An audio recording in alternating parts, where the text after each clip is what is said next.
എല്ലാവർക്കും ചാരു സർക്കിളിലേക്ക് സ്വാഗതം. എല്ലാവരും സുഖമായിട്ടിരിക്കുന്നെന്ന് വിചാരിക്കുന്നു. ഇന്നത്തെ ബോട്ടിൽ ക്രാഫ്റ്റ് എന്ന് പറയുന്നത് വളരെ ഈസി ആയിട്ട് ചെയ്യാൻ പറ്റുന്ന ഒരു ബോട്ടിൽ ആർട്ടാണ്. പെയിൻറ്റിങ് ചെയ്യാനായിട്ട് നമ്മളിന്ന് ബ്രഷ് ഉപയോഗിക്കുന്നില്ല. പിന്നെന്ന് വെച്ചാൽ തുണികളിലൊക്കെ നമ്മൾ പച്ചക്കറികൾ കൊണ്ട് പെയിൻറ്റ് ചെയ്യുന്നത് കണ്ടിട്ടുണ്ട് അല്ലേ? നമുക്കത് എങ്ങനെ ബോട്ടിൽ ചെയ്യാമെന്ന് നമുക്ക് നോക്കാം. അപ്പോൾ ആദ്യമായിട്ട് വീഡിയോ കാണണമെങ്കിൽ ചാനൽ സബ്സ്ക്രൈബ് ചെയ്യാൻ മറക്കണ്ട. തൊട്ടടുത്തുള്ള ബെൽ ബട്ടൺ ഒന്ന് ക്ലിക്ക് ചെയ്യുകയാണെങ്കിൽ എൻ്റെ പുതിയ വീഡിയോസൊക്കെ നിങ്ങൾക്ക് നോട്ടിഫിക്കേഷനായിട്ട് കിട്ടും. പിന്നെ വീഡിയോസൊക്കെ ഇഷ്ടമാണെന്നുണ്ടെങ്കിൽ എല്ലാവർക്കും ഷെയർ ചെയ്ത് കൊടുക്കുക, ലൈക്ക് ചെയ്യുക, കമൻറ്റ് ചെയ്യുക. അപ്പോൾ നമുക്ക് ഇത് എങ്ങനെയാണ് ചെയ്യുന്നതെന്ന് നോക്കാം അല്ലേ?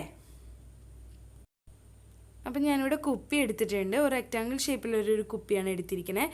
ഇനി നമുക്ക് സ്പോഞ്ച് വെച്ച് ബ്ലാക്ക് കളർ കൊടുക്കാം ഇതിന്. അപ്പോൾ കുപ്പി മൊത്തത്തിലായിട്ട് ബ്ലാക്ക് കളർ കൊടുക്കാം. ഇപ്പോൾ ഇത് ബ്ലാക്ക് കളർ കൊടുത്തു കഴിഞ്ഞു. എന്നത് ഉണക്കി എടുത്തിട്ടുണ്ട്. നന്നായിട്ട് ഉണങ്ങിയിട്ടുണ്ട് ഇത്. അപ്പോൾ ഞാനിവിടെ വെണ്ടയ്ക്ക എടുത്തിട്ടുണ്ട്, ലേഡീസ് ഫിംഗർ. അത് ഞാൻ ഒരെണ്ണം മുറിച്ചെടുത്തിട്ടുണ്ട്. അപ്പോൾ ഈ തലഭാഗം മാറ്റിയിട്ട് കുറച്ച് താഴത്തേക്ക് വേണം മുറിച്ചെടുക്കുക. എന്ന് വെച്ചാൽ ആ ഷേപ്പ് കറക്റ്റായിട്ട് കിട്ടാൻ വേണ്ടിയാണ് കുറച്ച് നീക്കിയിട്ട് മുറിക്കാൻ പറയണത്. അപ്പോൾ അതേ ഞാനിവിടെ നന്നായിട്ട് ടിഷ്യൂ പേപ്പറോ അല്ലെങ്കിൽ തുണിയോ വെച്ച് നന്നായിട്ട് നമ്മൾ തുടച്ചെടുക്കണം. ഇതുപോലെ തുടച്ചെടുക്കണം. അതിൻ്റെ ഈർപ്പം മാറ്റിയെടുക്കണം. ആ മുറിച്ച ഭാഗത്തെ കുരുവൊക്കെ ഞാൻ മാറ്റണം. അതിനുള്ളിലിരിക്കുന്ന കുരുവോടെ ഇരുന്നോട്ടെ. മുറിച്ച ഭാഗത്തെ മാറ്റിയെടുക്കണം. എന്നിട്ട് നമ്മൾ ഇപ്പോൾ ബ്ലാക്ക് കളർ എടുക്കുന്നതുകൊണ്ട് ഞാൻ ഗോൾഡൻ കളറാണ് കൊടുക്കാൻ പോണത് ഡിസൈൻ. അപ്പോൾ ഞാനിവിടെ ഫെവിഗ്രിലിൻ്റെ എന്താ പറയുക മെറ്റാലിക് ഗോൾഡാണ് എടുത്തിരിക്കുന്നത്. ഇതാണ് എടുത്തിരിക്കുന്നത്. ഇത് വെച്ചിട്ടാണ് നമ്മൾ ഡിസൈൻ ചെയ്യാൻ പോകുന്നത്.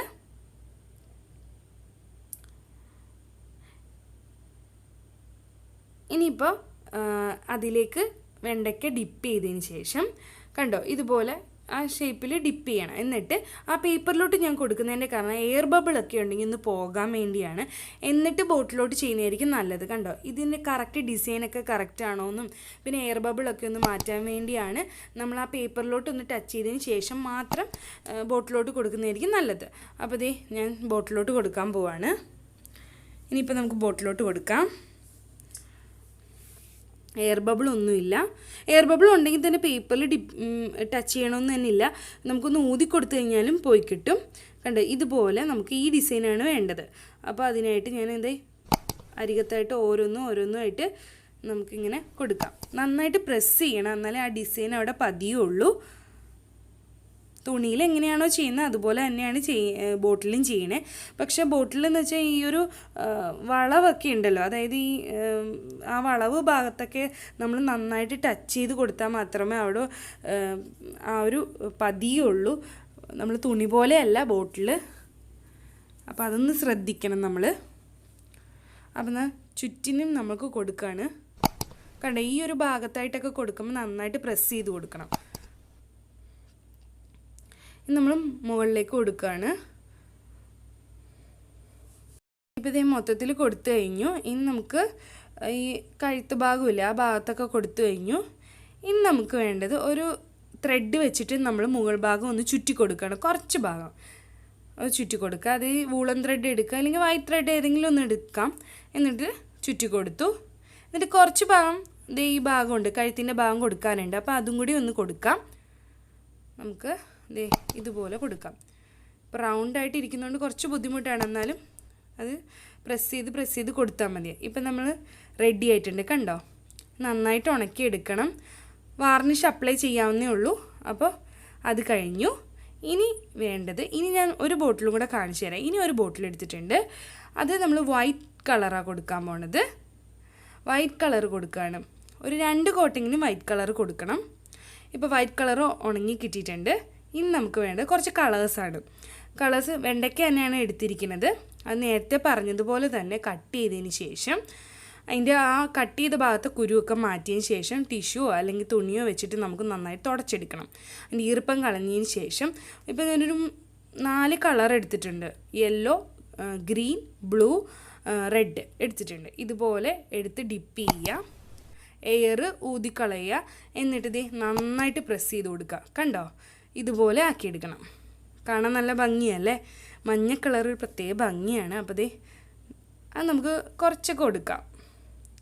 അപ്പോൾ ഞാൻ ചുറ്റിനും കുറച്ച് കൊടുത്തിട്ടുണ്ട്. എന്നിട്ട് ആ വെണ്ടയ്ക്കയിൽ തന്നെ ഞാൻ ചെയ്യുന്നതുകൊണ്ട് മുറിച്ച് മാറ്റിയിട്ടാണ് ചെയ്യുന്നത്. ഇപ്പോൾ ഓരോരോ കളറിന് ഓരോ വെണ്ടയ്ക്ക എടുക്കാൻ പറ്റുവാണെങ്കിൽ അങ്ങനെ എടുക്കാം. ഞാനിപ്പോൾ ഒരെണ്ണത്തിൽ തന്നെ ചെയ്യണം. അപ്പോൾ ഞാൻ കുറച്ചൊന്ന് മുറിച്ച് മാറ്റി കുറച്ചൊന്ന് നീട്ടി മുറിക്കും.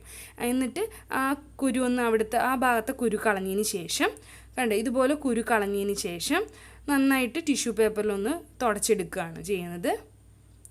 കണ്ടോ അത് ആ ഭാഗം പൊട്ടിപ്പോകാൻ പാടില്ല, ആ ഷേപ്പ് പൊട്ടിപ്പോകാൻ പാടില്ല. കുരു എടുത്ത് കളയണം നമ്മൾ കത്തി എന്തെങ്കിലും വെച്ചിട്ട്. അതിപ്പോൾ ഇനി നമ്മൾ ഗ്രീൻ കൊടുക്കാൻ പോവാണ്. ഗ്രീൻ കൊടുക്കുകയാണ്. എയർ ഉണ്ട്, അത് ഞാൻ ഊതിക്കളയോ അല്ലെങ്കിൽ ഒന്ന് തട്ടിക്കൊടുക്കുകയോ ചെയ്ത് കഴിഞ്ഞാൽ അതിൻ്റെ എയർ പോയി കിട്ടും. അപ്പോൾ ദേ ഇനി നമുക്ക് ഇതിനകത്തോട്ട് പ്രസ് ചെയ്ത് കൊടുക്കാം. ഇതുപോലെ പ്രസ് ചെയ്ത് കൊടുക്കണം. ഇതിപ്പോൾ പെയിൻ്റ് ആകാത്തത് ഒന്നും കൂടെ ഒന്ന് ഡിപ്പ് ചെയ്ത് ഒന്നും കൂടെ പ്രസ് ചെയ്ത് കൊടുക്കാം. കണ്ടോ ഇത് ഇതുപോലെ ഒന്ന് കൊടുക്കാം. നമുക്ക് ഗ്രീൻ എല്ലായിടത്തും ഒന്ന് കൊടുക്കാം.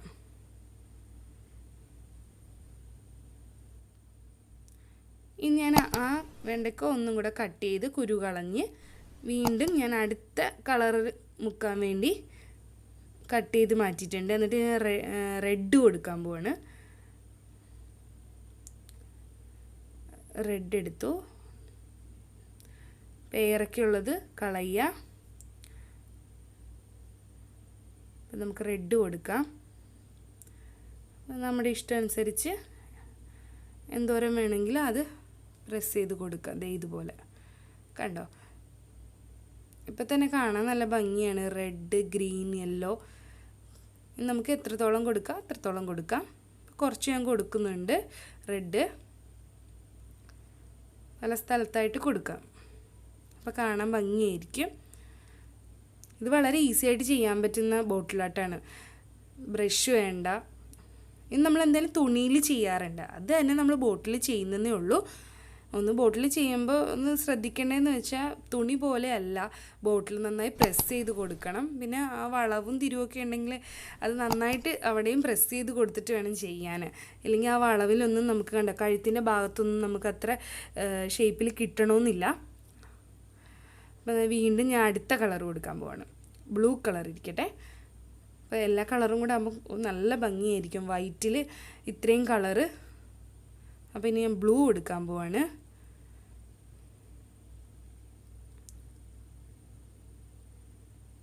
അപ്പോൾ നമ്മുടെ വീഡിയോസൊക്കെ ഇഷ്ടമാകുന്നുണ്ടെങ്കിൽ എല്ലാവർക്കും ഷെയർ ചെയ്ത് കൊടുക്കാൻ മറക്കണ്ട. ലൈക്ക് ചെയ്യുക, കമൻറ്റ് ചെയ്യുക. നമുക്ക് കമൻറ്റ് ഇതിലൂടെ മാത്രമല്ല ഇൻസ്റ്റയിലൂടെ നിങ്ങൾക്ക് ഡൗട്ട് ഉണ്ടെങ്കിലും കമൻറ്റ് അതിലൂടെയും മെസ്സേജ് അയച്ച് ചോദിക്കാം, നമുക്ക് ഡൗട്ട്സൊക്കെ എന്തെങ്കിലും ഉണ്ടെങ്കിൽ. പിന്നെ അതുപോലെ തന്നെ ഫേസ്ബുക്ക് പേജ് ഉണ്ട്, ചാരു സർക്കിൾ എന്ന് തന്നെയാണ് അതിലും. അപ്പോൾ അതിലും നിങ്ങൾക്ക് അതിലൂടെയും ചോദിക്കാം. അപ്പോൾ ദേ നമ്മുടെ ബോട്ടിൽ പെയിൻറ്റിങ് കഴിഞ്ഞിരിക്കുന്നു. ലേഡീസ് ഫിംഗർ വെച്ചിട്ട് നമ്മൾ 4 കളറ് ഒരു ബോട്ടിൽ കൊടുത്തു കഴിഞ്ഞു. കാണാൻ നല്ല ഭംഗിയുണ്ട് അല്ലേ. നന്നായിട്ട് ഉണക്കിയെടുക്കുക. എന്നിട്ട് വാർണിഷ് അപ്ലൈ ചെയ്യണമെങ്കിൽ വാർണിഷ് അപ്ലൈ ചെയ്യാം. നന്നായിട്ട് ഉണങ്ങിയതിന് ശേഷം മാത്രമേ വാർണിഷ് അപ്ലൈ ചെയ്യാൻ പാടുള്ളൂ. ഓക്കെ, അപ്പോൾ നന്നായിട്ടുണ്ട്. നല്ല ഭംഗിയുണ്ട്. എല്ലാവർക്കും എളുപ്പത്തിൽ ചെയ്യാൻ പറ്റുന്ന ഒരു ബോട്ടിലാട്ടാണ് ഈ 2 ബോട്ടിലാട്ടും. ബ്രഷ് വേണ്ട, പെട്ടെന്ന് തന്നെ ചെയ്തെടുക്കാൻ പറ്റും. അപ്പോൾ എല്ലാവർക്കും ഇഷ്ടമായെന്ന് വിചാരിക്കുന്നു. പുതിയ വീഡിയോ ആയിട്ട് വീണ്ടും കാണാം. ടാറ്റാ.